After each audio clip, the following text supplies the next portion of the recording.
Bonjour à tous, donc aujourd'hui je vais vous montrer en fait, comment, faire des trous dans les pneus.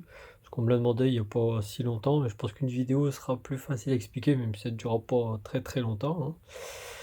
Donc, déjà j'ai pris des pneus d'un 10e, puis d'un 8e pour montrer, parce que c'est un petit peu différent, mais c'est surtout par rapport à la largeur du pneu, forcément. Alors moi j'utilise un emporte-pièce. On l'utilise tout simplement aussi, pour faire des trous dans les ceintures, hein. C'est plus compliqué que ça, pour choisir le diamètre que l'on veut. Pas trop important non plus, c'est pas nécessaire, sinon ça va créer, déchirement, puis ni trop petit, hein, sinon il va se boucher pour rien. Après pourquoi moi je fais des trous, dans mes pneus? Tout simplement parce qu'il y en a qui préfèrent tout simplement boucher les trous à l'intérieur des jantes.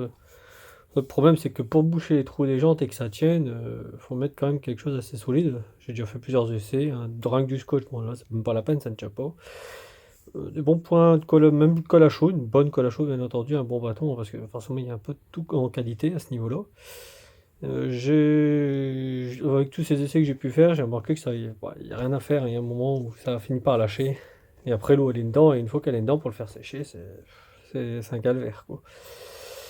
Donc moi je les perce, comme ça moi je suis tranquille, hein. Puis en plus le pneu, enfin la mousse qui est à l'intérieur peut travailler plus librement parce que forcément quand on bouche les trous, l'air qui est à l'intérieur, bah, quand on écrase vraiment, la jante, le pneu, quand on fait vraiment des sauts, parce que là je parle, bien entendu que pour tout ce qui est tout terrain, hein.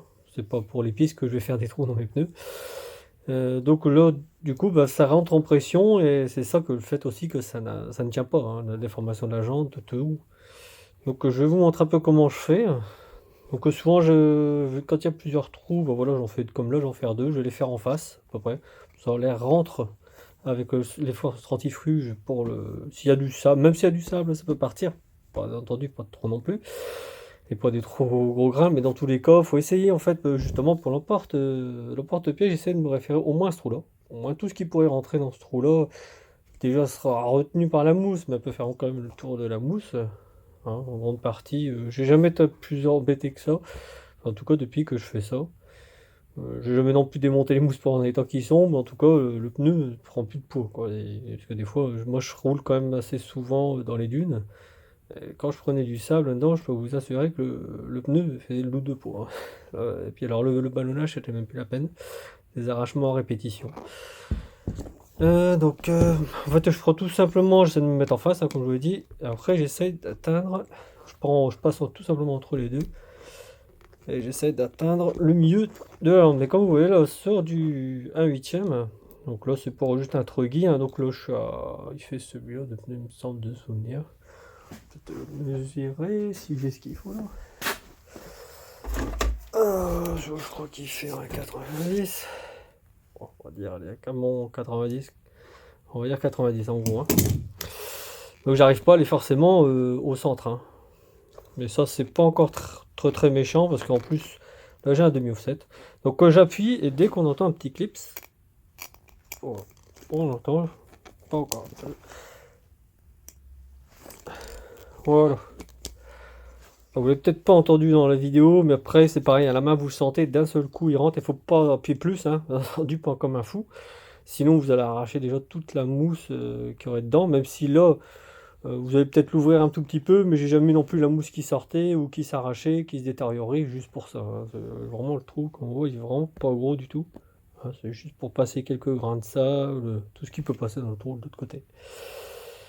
Et puis aussi pour pas non plus aller jusqu'à percer la jante.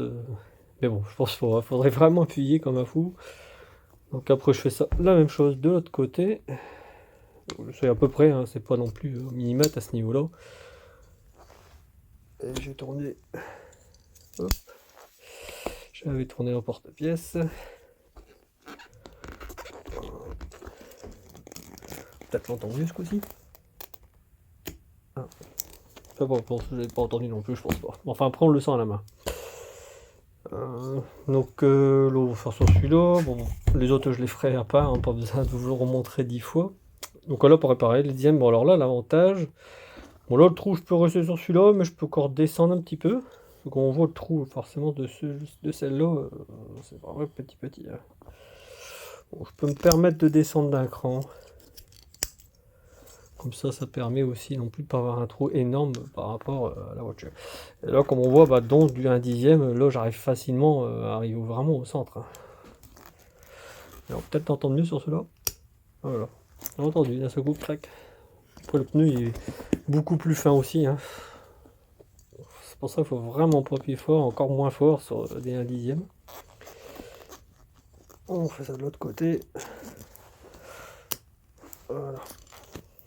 Et voilà, puis après, bah, faut renouveler l'opération. Bon, je vais pas faire l'opération sur les vitres, hein, parce que là j'ai 8 paires de jantes à faire. Enfin 8 paires de pneus. De roues, je vais y arriver. Donc voilà. Bah, j'espère que cette petite vidéo pourra servir à certaines personnes qui hésitaient un petit peu, hein, parce que c'est vrai que des fois on peut se dire on peut faire ça avec une mèche. Donc surtout pas, ne le faites pas avec une mèche, hein.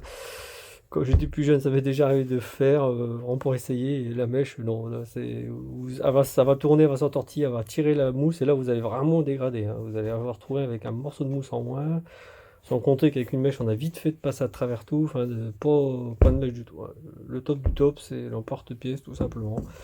Hein, bien entendu, c'est pareil, là, je le fais sur des pneus qui sont des roues qui sont déjà collées, que j'ai acheté. Après, si je les achète, bien entendu, ou ils sont pas collés, je fais ça directement sur le pneu.